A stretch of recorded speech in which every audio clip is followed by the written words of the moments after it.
నమస్తే, welcome to health time. ఈరోజు health టైంలో మనం మాట్లాడుకోబోతున్న టాపిక్ వచ్చేసి సర్వైకల్ క్యాన్సర్, అంటే గర్భసంచి ముఖద్వారం క్యాన్సర్. అసలు ఇది అంటే ఏమిటి, ఎందుకు వస్తుంది, రావడానికి గల కారణాలు ఏంటి, లక్షణాలు ఏ విధంగా ఉంటాయి, అండ్ అలాగే ట్రీట్మెంట్ చికిత్సా విధానం అనేది ఏ విధంగా ఉంది వంటి విషయాలు తెలియజేయడానికి ఈరోజు మనతో పాటు ఉన్నారు డాక్టర్ వింధ్యావాసిని గారు. సో వీరు వచ్చేసి senior consultant medical oncologist. So వారిని అడిగి మరిన్ని విషయాలు మనం తెలుసుకుందాం. నమస్కారం డాక్టర్. నమస్తే. సో ఫస్ట్ ఆఫ్ ఆల్ అసలు ఇది ఎందుకు వస్తుంది అనే ముందు అసలు సర్వైకల్ క్యాన్సర్ అంటే ఏంటి? సో క్యాన్సర్ అంటే మనం ఈ మధ్య వింటూనే ఉన్నాము. క్యాన్సర్ ఇస్ నథింగ్ బట్ ఒక కణము అన్కంట్రోల్డ్గా పెరిగిపోవడము. మన బాడీలో, మన శరీరంలో కణాలన్నీ కూడా పెరుగుతూ ఉంటాయి, డివైడ్ అవుతూ ఉంటాయి, చనిపోతూ ఉంటాయి. కాకపోతే ఈ క్యాన్సర్లో ఏంటంటే అవి డివైడ్ అవుతూ ఉంటాయి, కానీ అవి చనిపోకుండా కణుతుల్లాగా ఫామ్ అయ్యి అక్కడ ఫామ్ అయిన ప్రదేశం నుంచి వేరే ఆర్గన్స్కి పాకడము, దానివల్ల అది స్ప్రెడ్ అయ్యి క్యాన్సర్ కింద మారుతూ ఉంటుంది. అలాగే సర్విక్స్ అంటే గర్భసంచి ముఖద్వారానికి స్టార్ట్ అయిన క్యాన్సర్ని సర్వైకల్ క్యాన్సర్ ఆర్ గర్భసంచి ముఖద్వారం క్యాన్సర్ అంటాము. సో ఇది ఇప్పుడు మన దేశంలో జనరల్గా ఇండియాలో మనం చూసుకుంటే ఆడవాళ్ళలో బ్రెస్ట్ క్యాన్సర్, తర్వాత సర్వైకల్ క్యాన్సర్ మోస్ట్ కామన్గా ఉంటుంది. ఒకప్పుడు సర్వైకల్ క్యాన్సరే అన్నిటికంటే ముందరగా ఉండేది, మోస్ట్ కామన్, బాగా ఎక్కువ చూసేవాళ్ళం ఆడవాళ్ళలో. 1970s 1980s అప్ టు 1990 2000 వరకు కూడా సర్వైకల్ క్యాన్సర్ అన్నది ఆడవాళ్ళలో అన్నిటికంటే ఎక్కువగా చూసే క్యాన్సర్స్ కింద పరిగణించేవాళ్ళం. తర్వాత 2000 సంవత్సరం తర్వాత స్లోగా బ్రెస్ట్ క్యాన్సర్ అన్నది పెరగడం మొదలైంది. ఈ మధ్య మళ్ళీ లాస్ట్ ఒక 10 ఏళ్ళ నుంచి కూడా మళ్ళీ సర్వైకల్ క్యాన్సర్ ఇన్సిడెన్స్ కొంచెం పెరుగుతోంది, కొంచెం పెరగడం చూస్తున్నాం. ఎస్పెషలీ రూరల్ ఏరియాస్ అంటే డిస్ట్రిక్ట్ లెవెల్స్లో, విలేజెస్లో, ఊళ్ళల్లో మనము ఎక్కువ చూస్తాం ఈ క్యాన్సర్. అసలు అంటే రావడానికి, ఈ సర్వైకల్ క్యాన్సర్ రావడానికి గల కారణాలు ఏంటంటారు? సర్వైకల్ క్యాన్సర్కి మోస్ట్ కామన్ కాజ్ ఏంటంటే ఒక వైరల్ ఇన్ఫెక్షన్ అనమాట. Actually so human papilloma virus అంటాము. ఈ వైరల్ ఇన్ఫెక్షన్ చాలా, అంటే వన్స్ సెక్షువల్ యాక్టివిటీ, లైంగిక సంపర్కం మొదలైనప్పటి నుంచి కూడా ఆల్మోస్ట్ 80 to 90% వాళ్ళల్లో ఈ వైరస్ ఇన్ఫెక్షన్ ఉంటుంది. సో వైరస్ సోకిన వాళ్ళందరికీ కూడా క్యాన్సర్ వస్తుందని కాదు, బట్ ఈ 95 నుంచి 98% సర్వైకల్ క్యాన్సర్స్లో ఈ వైరస్ ఇన్ఫెక్షన్ అయితే ఉంటుంది. దానివల్లనే ఈ క్యాన్సర్ వస్తుంది. ఇది ఎందుకు రావచ్చు అంటే ఎర్లీ ఏజ్డ్ సెక్షువల్ ఇంటర్కోర్స్, అంటే చిన్న వయసులోనే లైంగిక సంపర్కం మొదలవడం, తర్వాత మల్టిపుల్ సెక్షువల్ పార్ట్నర్స్ అంటాం, చాలా మందితో లైంగిక సంపర్కం ఉండడం, ఆర్ పార్ట్నర్కి ఎక్కువ హై రిస్క్ బిహేవియర్ అంటాం, పార్ట్నర్కి ఎక్కువ చాలా మందితో ఉండడం, సంబంధం ఉండడం కానీ దీనివల్ల కూడా రావచ్చు. అదేవిధంగా పిల్లలు ఎక్కువ సంతానం ఉండడం కూడా one of the risk factors అనొచ్చు, ఒక రిస్క్ ఫ్యాక్టర్. ఇది కూడా కారణం అవ్వచ్చు. ఇంకొక ఇంట్రెస్టింగ్ కారణం ఏంటంటే స్మోకింగ్. ఈ మధ్య మనము ఎస్పెషలీ మెట్రోస్లో ఆడవాళ్ళలో స్మోకింగ్ ఇన్సిడెంట్స్ అనేది ఎక్కువ చూస్తున్నాం. ఎక్కువ మంది ఎస్పెషలీ సాఫ్ట్వేర్ వాళ్ళు వెస్టర్న్ కల్చర్ ఎక్కువ అలవాటు పడిపోయి స్మోకింగ్ హ్యాబిట్ కూడా ఈ గర్భసంచి ముఖద్వారం క్యాన్సర్ రిస్క్ని పెంచే రిస్క్ పెంచే ఛాన్సెస్ ఎక్కువగా ఉన్నాయంట స్మోక్ చేసే వాళ్ళు. అండ్ యాక్చువల్లీ మీరు చెప్పారు వైరస్ వల్ల ఇది వస్తుంది, బట్ ప్రతి ఒక్కళ్ళలో కూడా ఎవరికైతే ఆల్రెడీ లైంగిక సంబంధం స్టార్ట్ అయి ఉంటుందో సో వాళ్ళలో ప్రతి ఒక్కళ్ళలో కూడా ఈ వైరస్ అలాంటప్పుడు అంటే అంతర్లో రాకుండా ఓన్లీ కొంతమందిలోనే ఇది రావడానికి రీజన్ ఏంటంటారు? సో ఈ వైరల్ ఇన్ఫెక్షన్ సోకిన తర్వాత కూడా కొంతమందికి ఆ ఇన్ఫెక్షన్ వాళ్ళ బాడీ ఇమ్యూనిటీ వల్ల పోతుంది. ఎవరిలో అయితే అది ఉండిపోతుందో ఇన్ఫెక్షన్, అది ఉండి ఆ కణాల్లో, సర్విక్స్ దగ్గర ఉండే సెల్స్లో, ఆ కణాల పొర మీద ఉండే కణాల్లోకి వెళ్ళి ఆ డిఎన్ఏలోకి ఇది ఇమిడిపోతుంది. దానివల్ల ఈ మార్పులు చెంది, మ్యూటేషన్స్ అంటాం, ఈ మార్పులు రావడం వల్ల ఇది క్యాన్సర్ కింద స్లోగా మారుతుంది, చాలా నెమ్మదిగా మారుతుంది, చాలా ఏళ్ళు పడుతుంది ఇది క్యాన్సర్ కింద మారడానికి, రూపాంతరం చెందడానికి. సో మినిమం అంటే ఎన్ని ఇయర్స్ టైం? ఇప్పుడు బ్రెస్ట్ క్యాన్సర్ అనుకుంటే ఐ థింక్ మినిమం అది అపీరెన్స్ కనిపించేస్తుంది కాబట్టి, మనకు టచ్ చేసినా తెలుస్తుంది కాబట్టి సో మనం గుర్తించవచ్చు, తెలుసుకోవచ్చు. బట్ దీన్ని ఎలా మనం గుర్తించడం, ఏ విధంగా తెలుసుకోవచ్చు అంటారు? సో ఈ మార్పు స్టార్ట్ అయిన తర్వాత క్యాన్సర్ కింద మారడానికి చాలా సంవత్సరాలు కూడా పట్టొచ్చు, ఇయర్స్ పట్టొచ్చు. సో అందుకనే ఈ సర్వైకల్ క్యాన్సర్ అన్నది మనం అర్లీ స్టేజ్లో, చాలా మొదటి దశలో తెలుసుకోవడానికి చాలా రకాల స్క్రీనింగ్ ప్రొసీజర్స్ అని ఉన్నాయి. ఓకే. సో స్క్రీనింగ్ అంటే ఏంటంటే నార్మల్గా ఏ లక్షణాలు ఏ సిమ్టమ్స్ కంప్లైంట్స్ లేని వాళ్ళల్లో ఒక రకమైన ఒక స్పెసిఫిక్ టెస్ట్ చేసి ఈ క్యాన్సర్ కానీ ఇప్పుడు మనం మాట్లాడుకుంటే సర్వైకల్ క్యాన్సర్ కాబట్టి ఈ సర్వైకల్ క్యాన్సర్ ఉన్న లక్షణాలు ఏమైనా ఉన్నాయా అని తెలుసుకోవడం.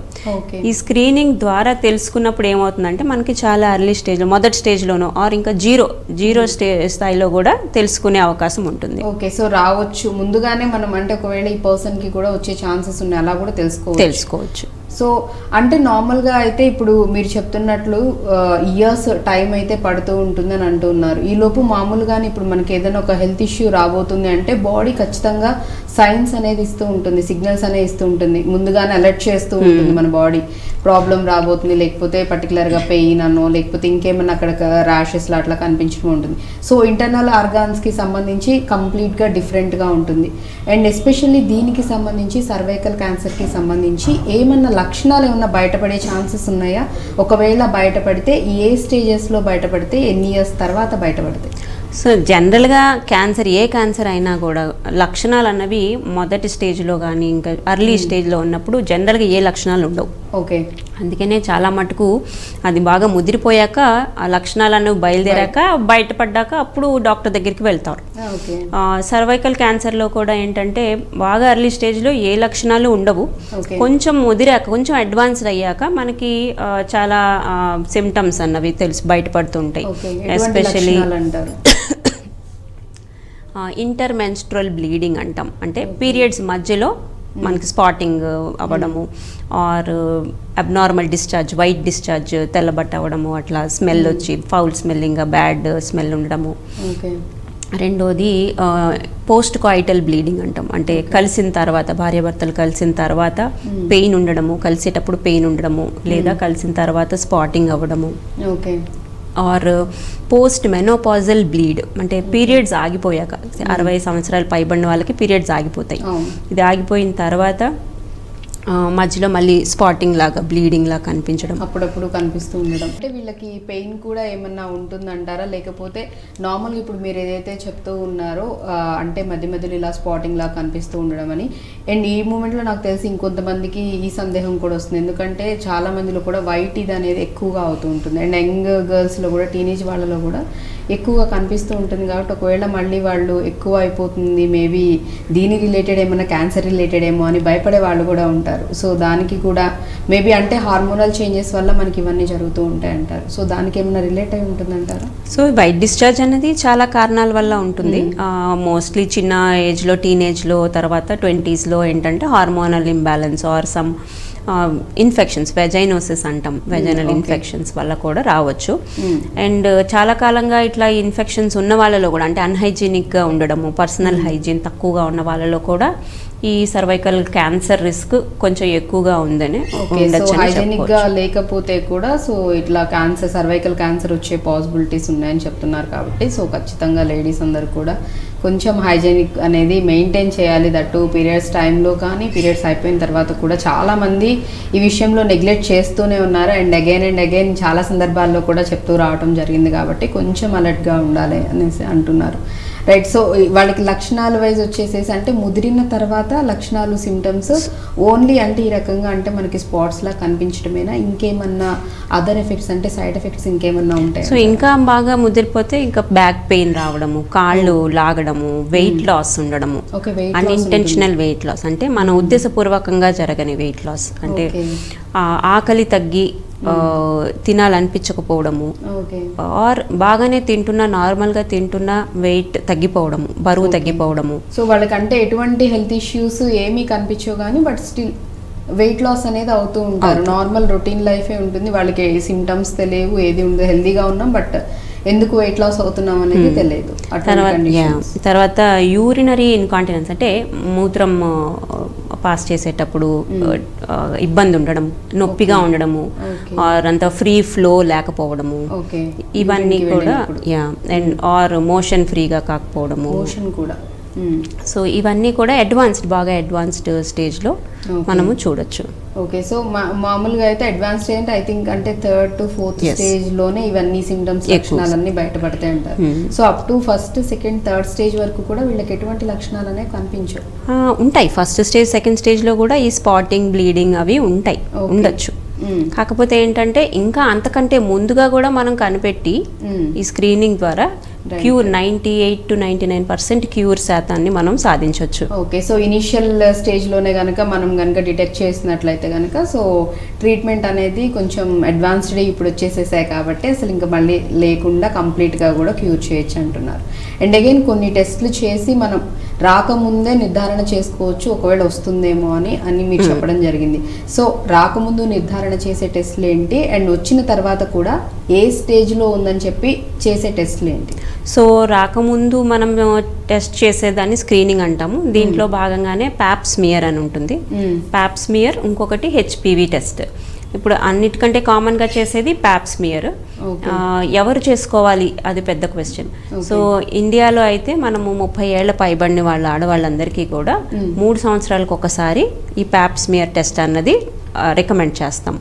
సో ఈ ప్యాప్స్మియర్ అంటే ఏంటి అంటే ఈ గర్భసంచి ముఖద్వారం ఉంటుంది కదా, దానికి మనము ఒక బ్రష్ లాంటిది పంపించి దానిపైన ఉండే సెల్స్ని మనము స్క్రేప్ చేస్తాం. స్క్రేప్ చేసి మైక్రోస్కోప్ కింద చూస్తాం. అందులో ఆ కణాల్లో ఏమైనా క్యాన్సర్ లక్షణాలు ఉన్నాయా లేదా అన్నది ఈ మైక్రోస్కోప్ కింద మనకి తెలుస్తుంది. దాన్ని బట్టి ఒకవేళ అనుమానాస్పదంగా ఏమైనా ఉంటే వెంటనే మళ్ళీ వాళ్ళకి ఫర్దర్ టెస్ట్లు, ఇంకా బయాప్సీ, ఇంకా అలాగే స్టేజింగ్ టెస్ట్లు, ఇవాల్యుయేషన్, స్టేజింగ్ ఇవాల్యుయేషన్ అంటాం. ఈ స్టేజింగ్లో రకరకాల టెస్ట్లు ఉంటాయి. ఒకటి ఏంటంటే అబ్డామిన్ స్కాన్, అంటే అది లోకల్గా ఎంతవరకు పాకింది అని తెలుసుకోవడం. అది అబ్డామిన్ స్కాన్లో రకరకాలు ఉండొచ్చు, సిటీ ఉండొచ్చు, ఎంఆర్ఐ ఉండొచ్చు. ఈ మధ్య పెట్ ఎంఆర్ అని వచ్చింది. యాక్చువల్లీ నాకు అది కూడా డౌట్ వచ్చింది. మామూలుగా పెట్ స్కాన్ అనేది నార్మల్గా మనకి ఎక్కడన్నా బాడీ మొత్తం మీద ఉందా లేదా అనేది, ఎంతవరకు ఉంది, ఎక్కడెక్కడ ఉందని తెలుసుకోవడానికి ఉంది. అగైన్ ఇది వచ్చేసేసి గర్భాశయ ముఖద్వారం దగ్గర కాబట్టి సో ఈవెన్ పెట్ స్కాన్లో కూడా ఇది మనకి డిటెక్ట్ అవుతుందంటారా? అండ్ ఇప్పుడు ఇదివరకు పెట్ సిటీ ఉండేది. ఇప్పుడు మన ఇండియాలో కూడా పెట్ ఎంఆర్ అన్న స్కాన్స్ కూడా వచ్చాయి. ఎంఆర్ఐ ఏంటంటే సాఫ్ట్ టిష్యూస్, ఎస్పెషల్లీ గర్భసంచి ముఖద్వారం అనేది సాఫ్ట్ టిష్యూ.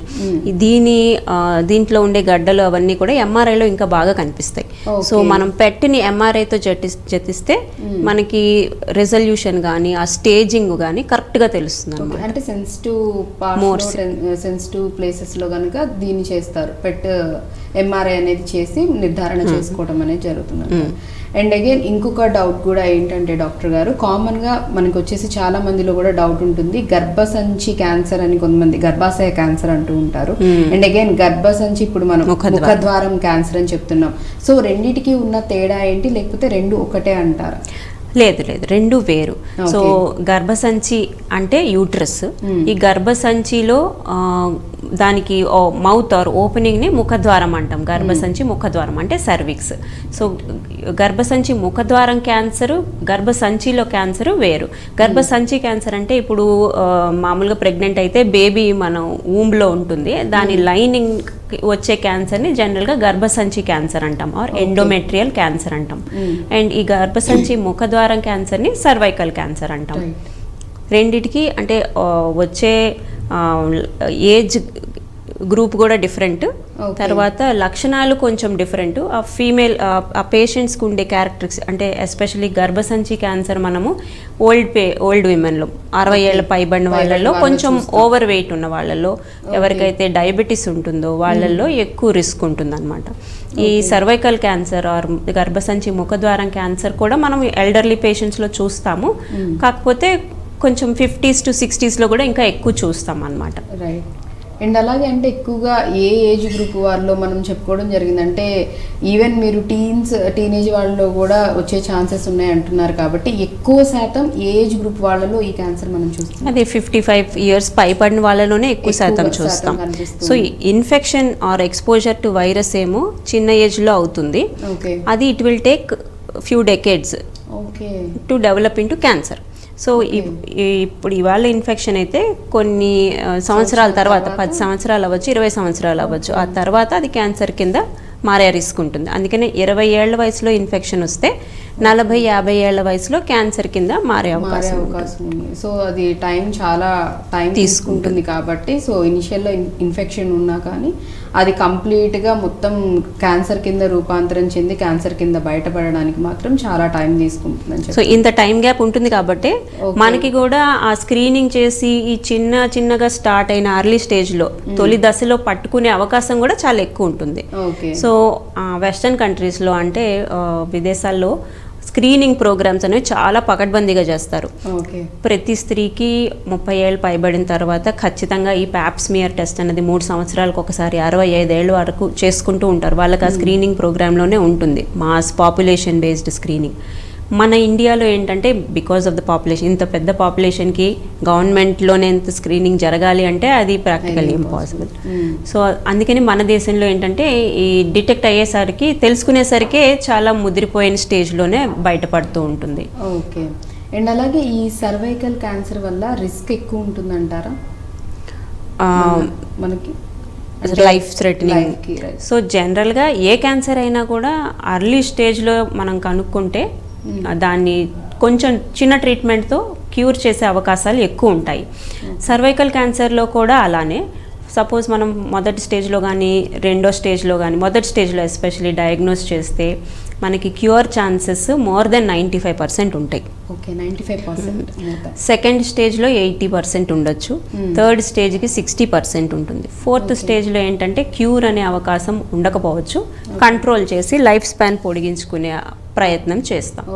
సో ఎంత అర్లీగా కనుక్కోగలిగితే క్యూర్ ఛాన్సెస్ అంత ఎక్కువ ఉంటాయి, మనకి మొత్తం నయం చేసుకునే అవకాశాలు అంత ఎక్కువ ఉంటాయి. ఓకే. అండ్ అలాగే అంటే క్యాన్సర్స్లో పర్టికులర్గా కొన్ని టైప్స్ ఆఫ్ క్యాన్సర్స్లో అది నెక్స్ట్ వంశపారపర్యంగా అంటే ఎవరైనా మన ఫ్యామిలీలో ఎవరికైనా ఫ్యామిలీ హిస్టరీలో ఎవరికైనా ఉంటే మేబీ వచ్చే ఛాన్సెస్ అనేవి ఉంటాయని అనుకుంటున్నాం.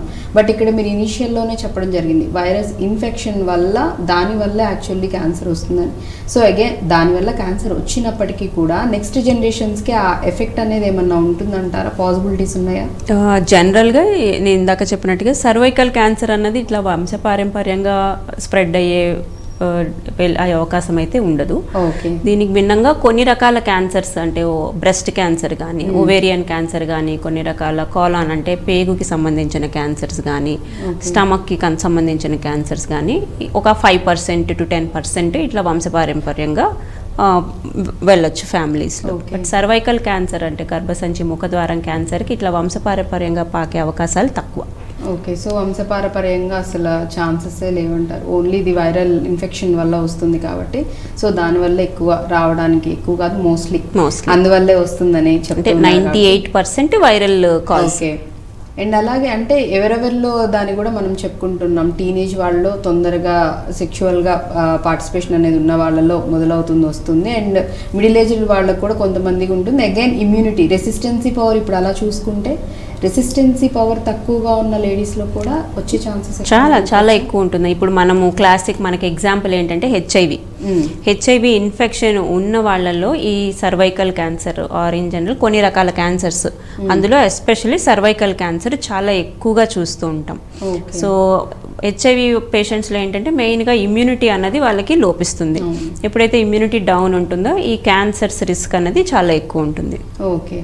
అండ్ అలాగే అగైన్ మనం ట్రీట్మెంట్ విషయానికి వచ్చినట్లయితే కనుక సో క్యాన్సర్కి ఒకప్పుడు మీరు అన్నట్లుగానే చాలా తక్కువ ఏదైనా చాలా పెద్ద హెల్త్ ఇష్యూస్ అంటే వాటిల్లో ఒకటి క్యాన్సర్ అనుకునే వాళ్ళు చాలా తక్కువ మందిలో కనిపిస్తూ ఉండే.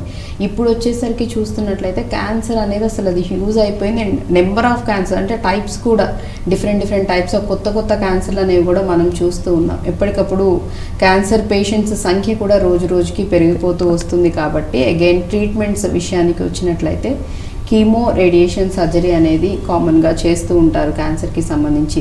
బట్ దీనికి సర్వైకల్ క్యాన్సర్కి సంబంధించి ట్రీట్మెంట్ ప్రాసెస్ అనేది ఏ విధంగా ఉంటుంది? సో సర్వైకల్ క్యాన్సర్కి ఎస్పెషల్లీ మనకి స్టేజ్ చాలా ముఖ్యం.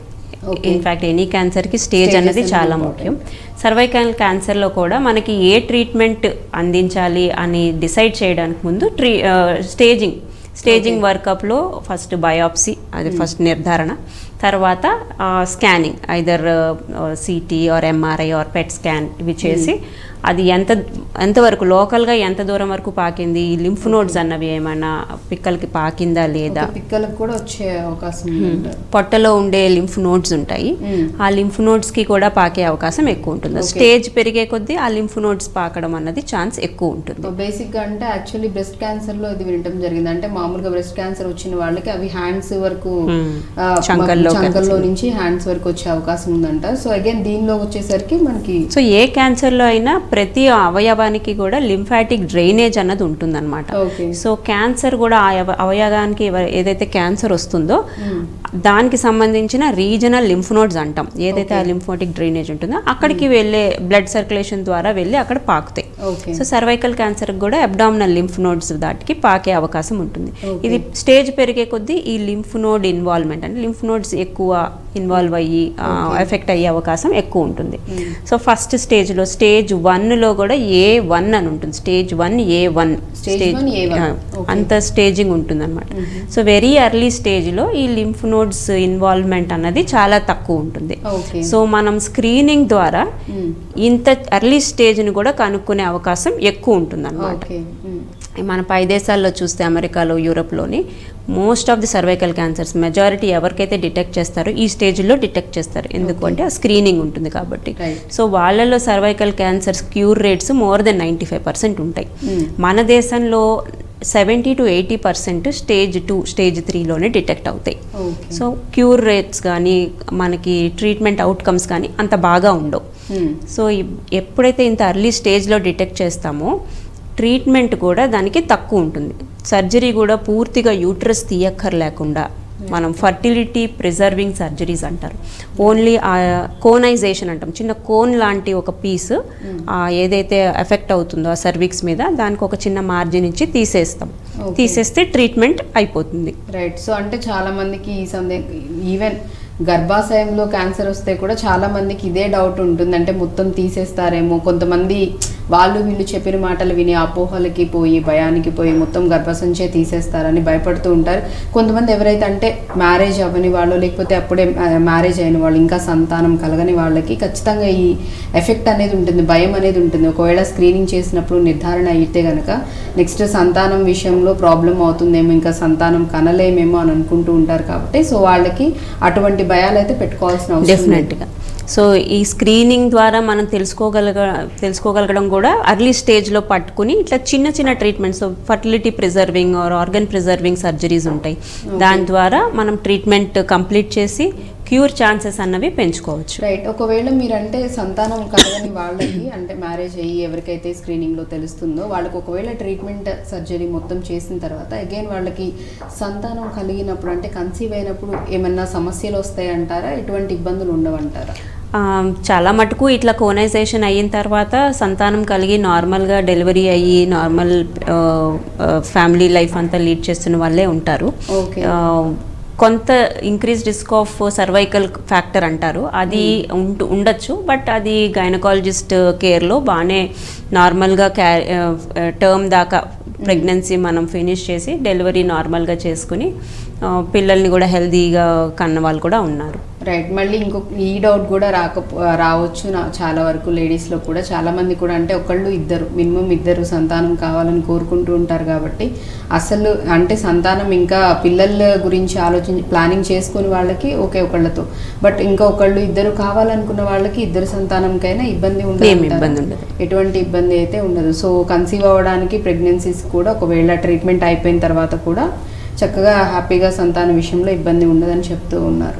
సో వాళ్ళు ఏమన్నా మళ్ళీ జాగ్రత్తలు ఏమన్నా పాటించాల్సి ఉంటుందా, లేకపోతే ఇంత గ్యాప్ తర్వాత మళ్ళీ పిల్లల కోసం ప్లానింగ్ చేసుకోవాలి వంటి ఏమన్నా ఉంటాయంటారు? జనరల్గా అట్లాంటి స్పెసిఫిక్ గైడ్ లైన్స్ లాగా అయితే ఏమీ లేవు. బట్ యూజువల్గా మేము అడ్వైస్ చేసేది కొంతకాలం ఒక సంవత్సరం కానీ 2 ఏళ్ళు కానీ గ్యాప్ ఇచ్చి మళ్ళీ ప్రెగ్నెన్సీకి ట్రై చేయొచ్చు. ఎందుకంటే ట్రీట్మెంట్ అయిపోయిన తర్వాత 1 or 2 years అనేది గ్యాప్ ఇచ్చి ప్లానింగ్ చేసుకోమని చెప్తారు. రైట్.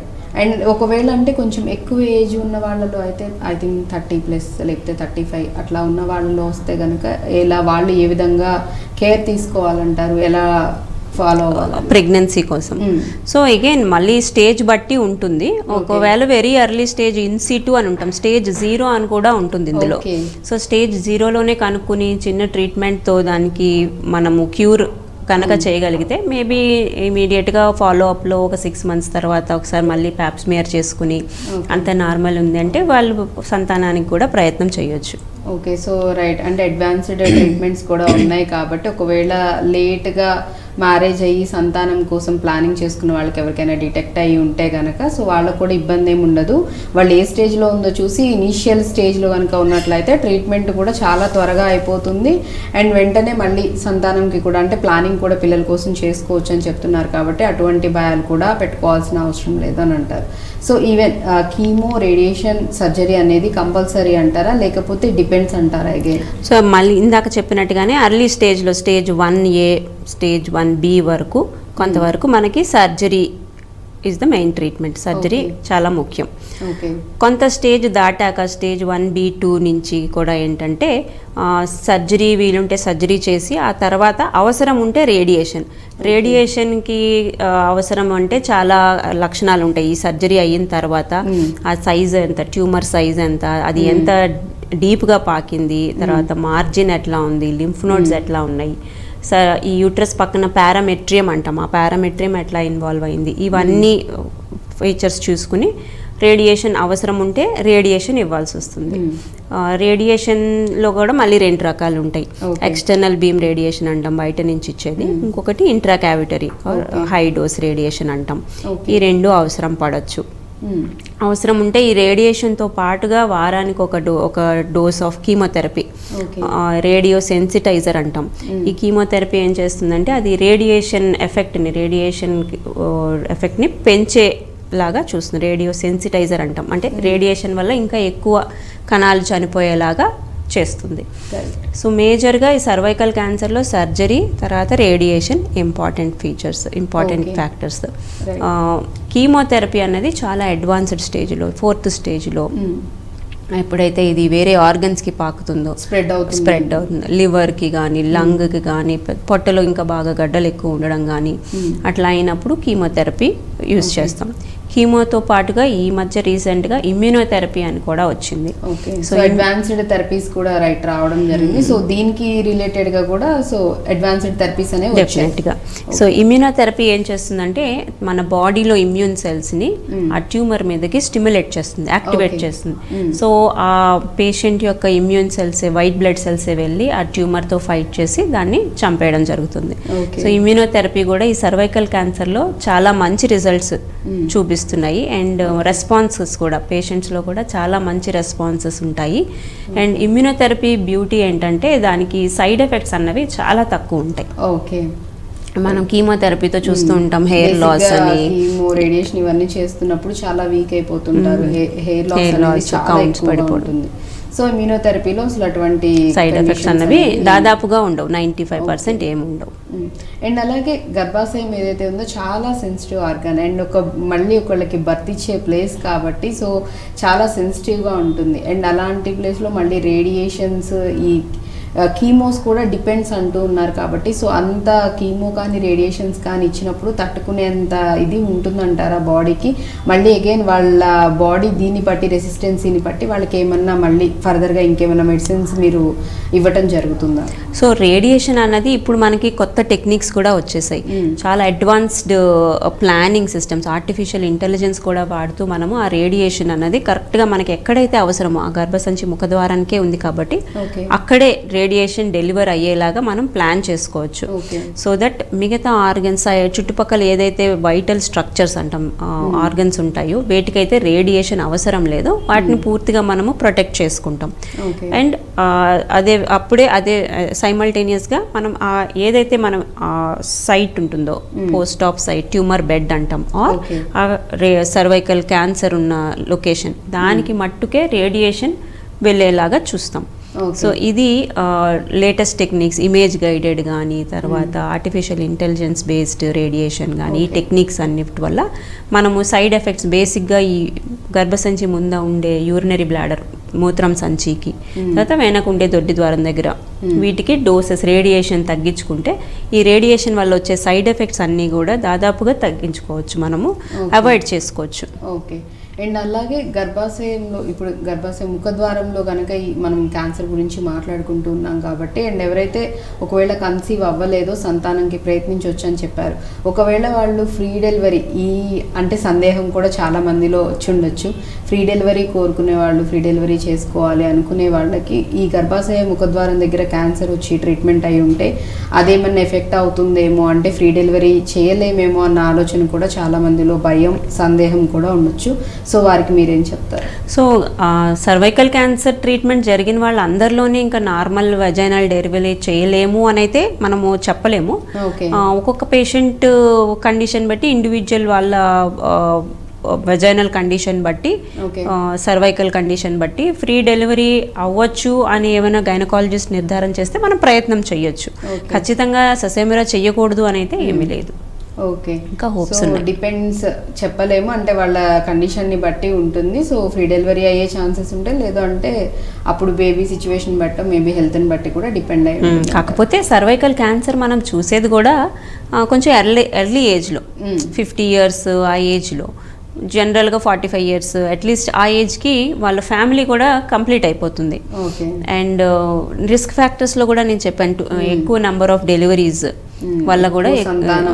వల్ల కూడా మనకి రిస్క్ ఎక్కువ అవుతుంది. సో ఎల్డర్లీ పేషెంట్స్లోనే మోర్ దెన్ 40 yearsలోనే చాలా కామన్గా చూస్తూ ఉంటాం. రైట్. అండ్ ఇంకొంతమందిలో ఎటువంటి సందేహం కూడా రావచ్చు, అబార్షన్స్ ఎక్కువగా అయ్యే వాళ్ళకి కూడా ఏమన్నా వచ్చే అవకాశాలు ఏమన్నా ఉంటాయా, ఎక్కువ సార్లు అబార్షన్స్ అయిన వాళ్ళు, లేకపోతే అబార్షన్స్ అవడానికి మెడిసిన్స్ ఎక్కువ యూజ్ చేసే వాళ్ళకి కూడా ఏమన్నా పాసిబిలిటీస్ ఉన్నాయా అనే సందేహం కూడా చాలా మంది లేడీస్లో ఉండొచ్చు. ఏం చెప్తారు మీరు? దానికైతే దానికి ప్రూఫ్ కానీ బేసిస్ కానీ ఏమీ లేదు. మల్టిపుల్ అబార్షన్స్ అయిన వాళ్ళలో సర్వైకల్ క్యాన్సర్ రిస్క్ ఉన్నదైతే దాఖలాలో అయితే ఏమీ లేదు. ఓకే. సో అవన్నీ అపోహలు మాత్రమే, ఒకవేళ అటువంటి సందేహాలు, డౌట్లు ఉన్నా కానీ వచ్చే అవకాశం అయితే లేదని చాలా క్లియర్గా చెప్తున్నారు, కాబట్టి భయపడాల్సిన అవసరం లేదు. అండ్ అలా ఇంకొంతమందిలో కూడా, అంటే ఈ సర్వైకల్ క్యాన్సర్ వల్ల ట్రీట్మెంట్స్ ఇవన్నీ చేయించుకోవటం వల్ల వెజైనా లూజ్ అయిపోతుంది అనే ఆలోచన కూడా చాలా మందిలో ఉండుండొచ్చు. సో వారికి మీరేం చెప్తారు? సో ఆ వెజైనా లూజ్ అవ్వటం కూడా అదంతా కూడా అపోహే. కాకపోతే కొంచెం వెజైనల్ డ్రైనెస్ అయితే ఉండొచ్చు. అంటే రేడియేషన్, ఒకవేళ రేడియేషన్ అవసరం ఉంటే కొంచెం వెజైనల్ డ్రైనెస్ రావచ్చు. బట్ దానికి మనకి లూబ్రికెంట్స్ ఆర్ ఇతర పరిక్రమాలు కూడా ఉన్నాయి. ఓకే. సో వాటికి రిలేటెడ్గా ట్రీట్మెంట్ మెడిసిన్స్ అనేవి కూడా ఉంటాయి కాబట్టి సో వాటికి భయపడాల్సిన అవసరం లేదంటారు. అండ్ అగైన్ ప్రతి ఒక్కళ్ళకి కూడా కంపల్సరీగా, అంటే మస్ట్ అండ్ షుడ్గా సర్జరీ రిక్వైర్, లేదంటే సర్జరీతో పాటు కీమో రేడియేషన్ కూడా వాళ్ళకి రిక్వైర్. మీరు కీమో వచ్చేసేసి ఏదైతే బాగా అడ్వాన్స్డ్ ఉన్నారో వాళ్ళకి కీమో ఇవ్వాల్సి ఉంటుంది, ఏదైతే రేడియేషన్ సర్జరీతో పాటు అని చెప్పారు. సో మిగిలిన కేసెస్లో, అంటే ఫస్ట్, సెకండ్, థర్డ్ స్టేజెస్లో ఉన్న వాళ్ళలో అయితే అగైన్ అది డిపెండ్ అవుతుందంటారా, లేకపోతే సర్జరీ ఒక్కటి చేసి వాళ్ళకి మొత్తం రిమూవ్ చేసి ట్రీట్మెంట్ చేసి పంపించేస్తారు? చాలా అర్లీ స్టేజ్లో, అంటే స్టేజ్ 1A వాటిల్లో ఏంటంటే ఓన్లీ సర్జరీ ఒక్కటే చేసేసి ఇంకా మనము ఫాలోఅప్లో, అంటే 3 నెలలకు ఒకసారి పిలుస్తాం, చెకప్స్ చేసుకుంటూ ఉంటాం. కొంచెము స్టేజ్ 1B వాటిల్లో ఏంటంటే సర్జరీ బాగా జరిగిపోయింది, లింఫ్ నోడ్స్ ఏమీ లేవు ఆర్ హై రిస్క్ ఫీచర్స్ లేవు అనుకుంటే మనం రేడియేషన్ అవాయిడ్ చేయొచ్చు. సెకండ్ స్టేజ్లో నుంచి ఏంటంటే సర్జరీ తర్వాత రేడియేషన్ ఆర్ ఓన్లీ రేడియేషన్ కూడా మనము ఇవ్వచ్చు. ఓకే. సో అగైన్ స్టేజెస్ని బట్టి, వాళ్ళ హెల్త్ కండిషన్ని బట్టి డిపెండ్ అయి ఉంటుంది ట్రీట్మెంట్ అని. ఎందుకంటే చాలామంది doctor cancer related any type of cancer అయినా కానీ చాలామందికి ఉన్న అపోహ, భయం ఏంటంటే ప్రాసెస్ అయితే కీమో రేడియేషన్ సర్జరీ అని చెప్పారు కదా, కొంతమందికి ఇలాంటి ప్రాబ్లమే వచ్చినప్పుడు వాళ్ళకి ఓన్లీ రేడియేషనే చేశారు, లేకపోతే ఓన్లీ కీమోనే చేశారు, లేకపోతే కీమో రేడియేషన్ సర్జరీ కూడా చేశారు, మాకు వచ్చేసి ఒకటే చేశారు, ట్రీట్మెంట్ చేయలేదు, హాఫే చేశారన్న అపోహలో భయపడే వాళ్ళు, అట్లా ఆలోచించే వాళ్ళు కూడా లేకపోలేదు. సో అందుకనే అగైన్ నేను ఇంత క్లియర్గా అడగాల్సి వస్తుంది అనమాట. అందరిలోనూ అట్లా ఉండదు కాబట్టి సో అది తెలుసుకోవాలని. సో స్టేజ్ బట్టి మనకి ట్రీట్మెంట్ ఏమేమి ఇంక్లూడ్ చేయాలనేది నిర్ధారణ చేస్తాం. రైట్. సో ఈ విధంగా అడ్వాన్స్డ్ వచ్చేసి మీరు ఇమ్యూనోథెరపీ గురించి చెప్పడం జరిగింది. ఇమ్యూనోథెరపీ ద్వారా హ్యాపీగా అంటే వాళ్ళకి ఇంకా రెసిస్టెన్సీ అనేది పెంచేలా ఉండేలాగా అని. అండ్ అలాగే ఈ ట్రీట్మెంట్ నడుస్తూ ఉన్నప్పుడు వీళ్ళకి ఫుడ్ వైజ్ అంటే ఫుడ్కి సంబంధించి కూడా ఎటువంటి కేర్ తీసుకోవాలి, ఎటువంటి ఆహారం అనేది ఇవ్వటం జరుగుతుంది ఆ టైంలో? జనరల్గా ఈ క్యాన్సర్ ట్రీట్మెంట్ అప్పుడు సర్జరీ అవ్వనివ్వండి, రేడియేషన్ అవ్వనివ్వండి, కీమోథెరపీ అవ్వండి, స్పెసిఫిక్ ఫుడ్ రెస్ట్రిక్షన్స్ కానీ ఇదే ఇవ్వాలి అని అయితే ఏమీ లేదు. In general high protein diet recommend చేస్తాం, ప్రోటీన్ రిచ్ ఫుడ్. సో ఇందులో భాగంగా నాన్ వెజ్ తినే వాళ్ళలో ఎగ్ వైట్స్, చికెన్, ఫిష్ ఇవే ఇంక్లూడ్ చేయడము, పప్పు, కూరలు, పన్నీర్, సోయా బేస్డ్, బీన్స్ ఇవన్నీ ఇంక్లూడ్ చేయడము, fresh fruits and boiled vegetables include చేయడము. తర్వాత ఈ హైలీ ప్రాసెస్డ్ ఫుడ్స్, తర్వాత ఫాస్ట్ ఫుడ్స్, ఈ fried items, deep fried items ఇవన్నీ కూడా అవాయిడ్ చేయడం. అన్నిటికంటే ముఖ్యమైనది ఫిజికల్ యాక్టివిటీ బాగా ఉండాలి. They should be active physical, అంటే బాగా అట్లీస్ట్ రోజుకి ఒక 45 minutes to 1 hour brisk walking చేయగలిగితే. And stress free life. Too much అంటే ఒకటి క్యాన్సర్ అన్న డయాగ్నోసిస్ రాగానే చాలామంది నీరసపడిపోతారు, నిరుత్సాహకి గురవుతారు. బట్ పాజిటివ్ యాటిట్యూడ్ పెంచుకోవడము, తర్వాత స్లీప్ బాగా ఉండడము, 7 to 8 hours అన్డిస్టర్బ్డ్ స్లీప్, ఇది చాలా ముఖ్యం.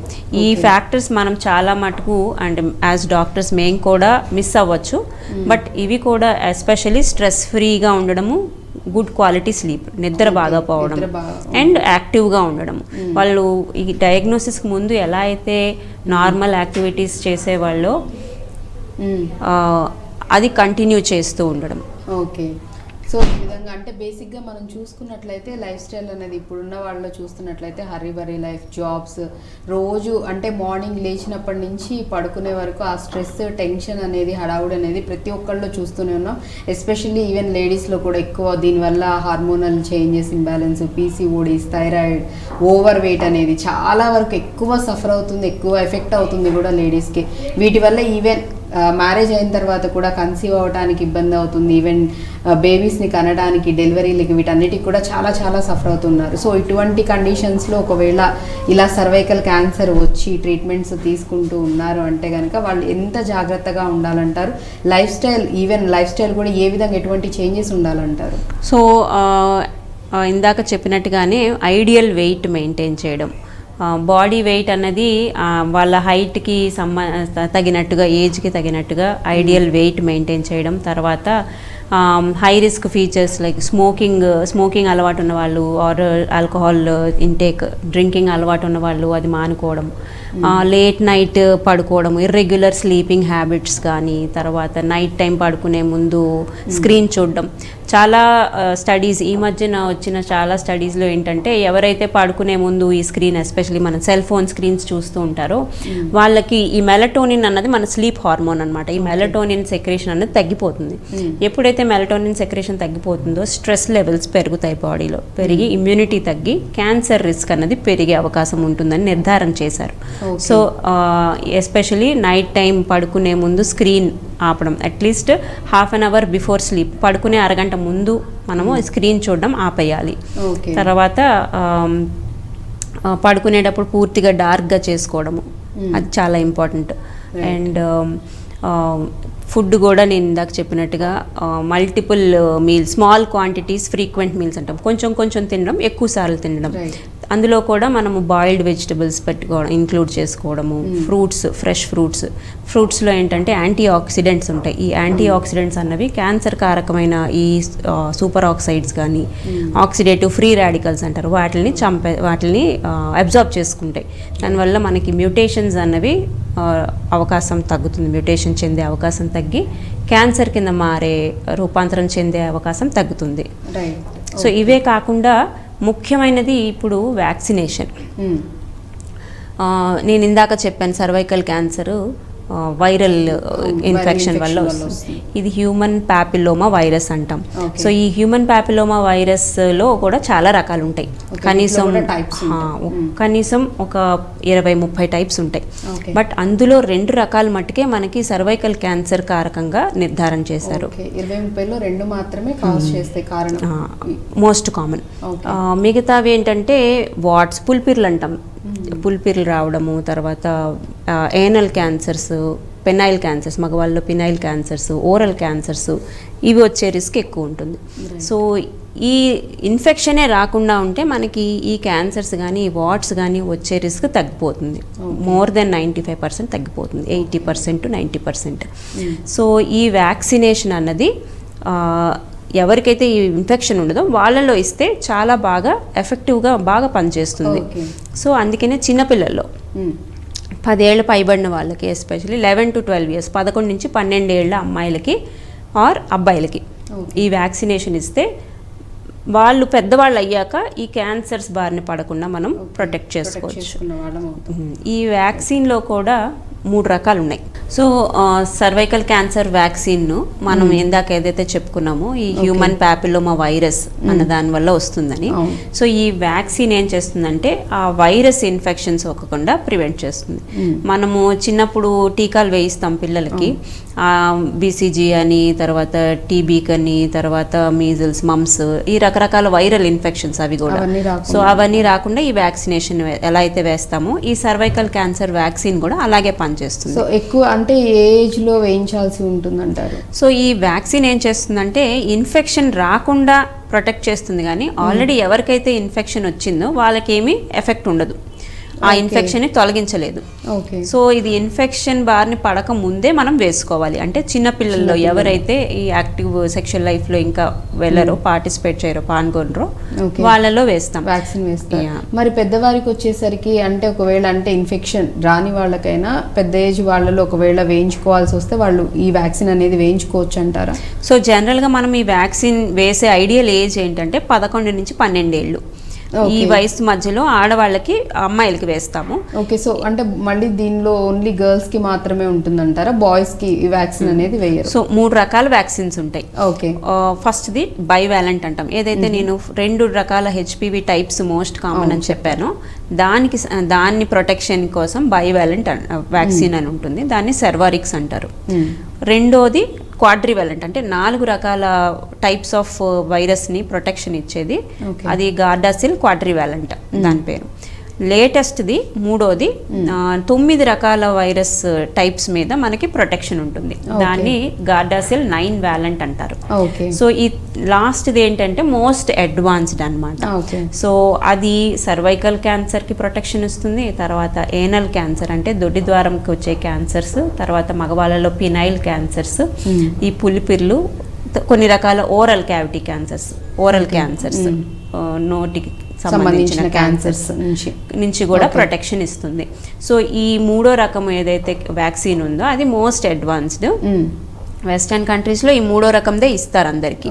సో ఇది మగవాళ్ళలో ఆడవాళ్ళలో ఇద్దరిలో ఇవ్వచ్చు, అబ్బాయిలకి అమ్మాయిలకి. అడ్వాన్స్డ్ వన్ అనేది ఇద్దరికి ఇవ్వచ్చు, అందరికి వాళ్ళకి ప్రొటెక్షన్ ఇస్తుంది కాబట్టి.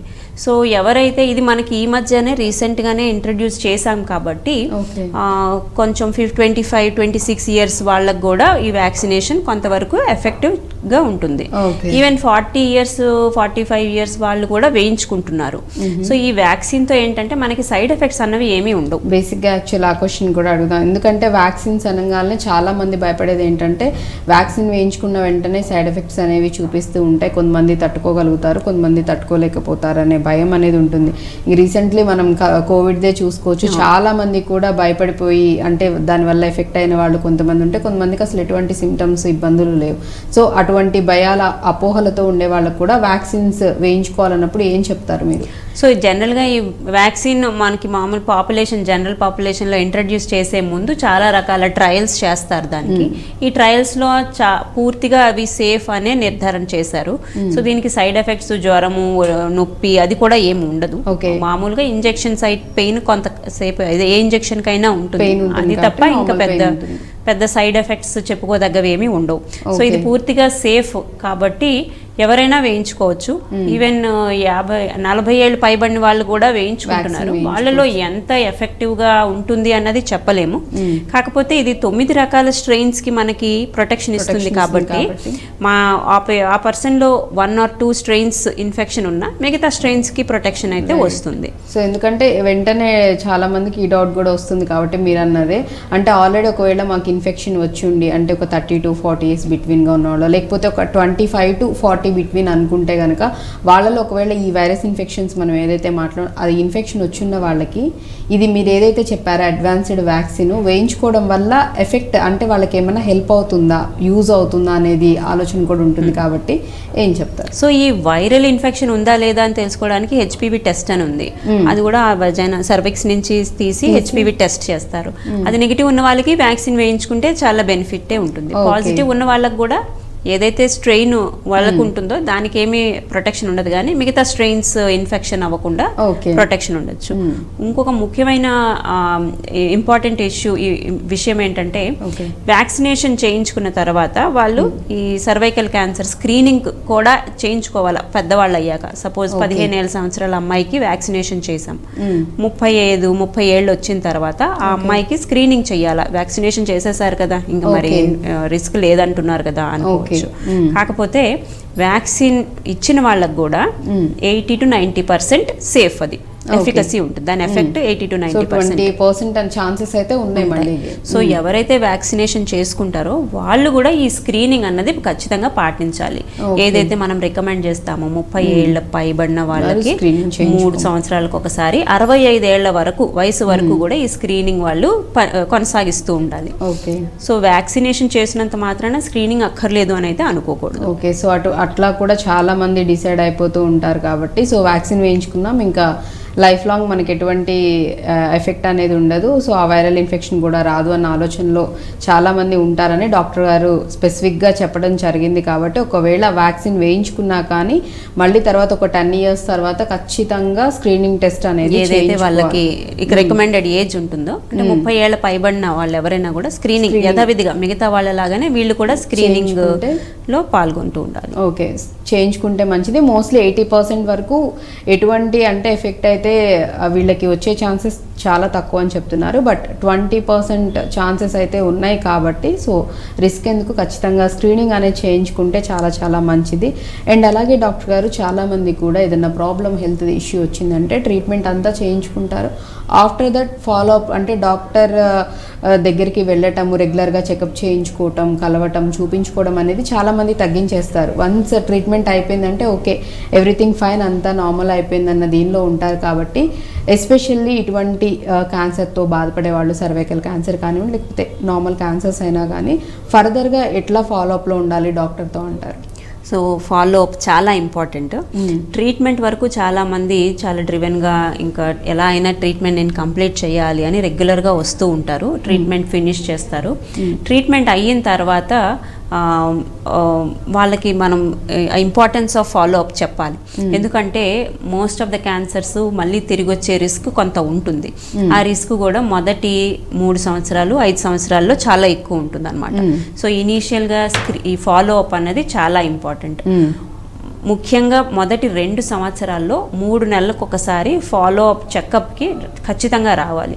ఈ ఫాలో అప్ విజిట్స్లో మేము ఫిజికల్ ఎగ్జామినేషన్ చేసి, తర్వాత లోకల్గా సర్వైకల్ ఎగ్జామినేషన్, పర్వెజనల్ ఎగ్జామినేషన్ చేసి, మాకేమైనా అనుమానాస్పదంగా ఉంటే దానికి ఇంకా ఫర్దర్ టెస్ట్లు అవసరం ఉంటే చేసుకుని, ఒకవేళ మళ్ళీ తిరిగి వచ్చే రిస్క్ ఉంటే ఆ రిస్క్ని మనము ముందుగానే కనుక్కొని మళ్ళీ చిన్న స్టేజ్లోనే మొదలైతే దాన్ని మళ్ళీ ట్రీట్ చేసి క్యూర్ చేసే అవకాశాలు ఎక్కువ ఉంటాయి.